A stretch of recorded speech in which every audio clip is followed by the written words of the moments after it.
नमस्कार, आप देख रहे हैं न्यूज फॉर एशिया और मैं हूं लक्ष्मीकांत। बिहार में पंचायतों का कार्यकाल, निर्वाचित पंचायतों का कार्यकाल 10 जून से 30 जून के बीच खत्म हो जाएगा।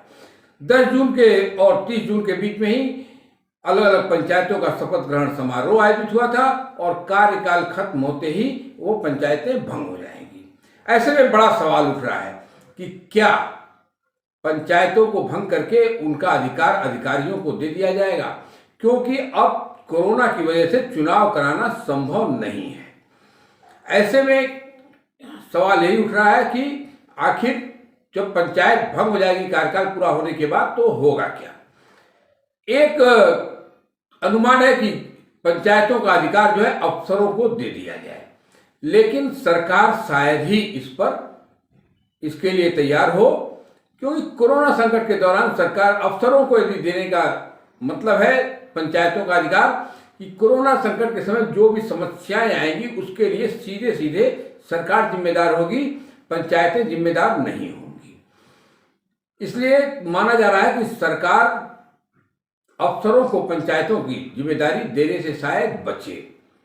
इस बीच पंचायती राज मंत्री सम्राट चौधरी ने भी एक बयान दिया था कि सरकार दूसरे विकल्पों पर भी विचार कर रही है। दरअसल पड़ोसी राज्य झारखंड में भी ऐसी स्थिति आई थी।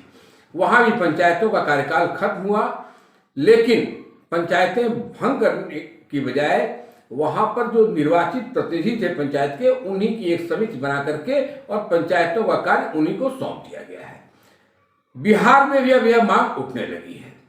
समस्तीपुर जिला परिषद की अध्यक्ष प्रेमलता ने आज सरकार को एक चिट्ठी लिखी है।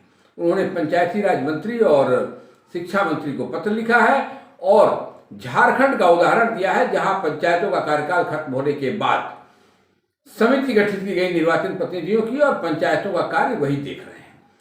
जिला परिषद अध्यक्ष समस्तीपुर की प्रेमलता ने अपने पत्र में यही मांग की है कि बिहार में भी चूंकि कोरोना की वजह से अब चुनाव कराना संभव नहीं है, इसलिए पंचायतों का कार्यकाल निर्वाचित प्रतिनिधियों की समिति बना करके उनके हाथ में सौंप दिया जाए।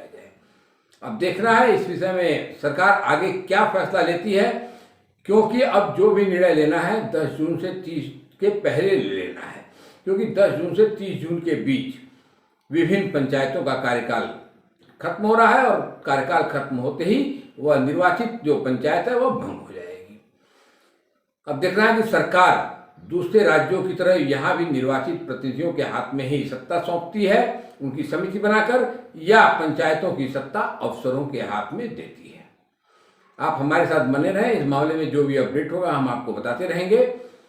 यदि यह खबर आप हमारे फेसबुक पेज पर देख रहे हैं तो पेज को लाइक कर लें, यूट्यूब चैनल पर देख रहे हैं तो हमारे चैनल को सब्सक्राइब कर लें। धन्यवाद।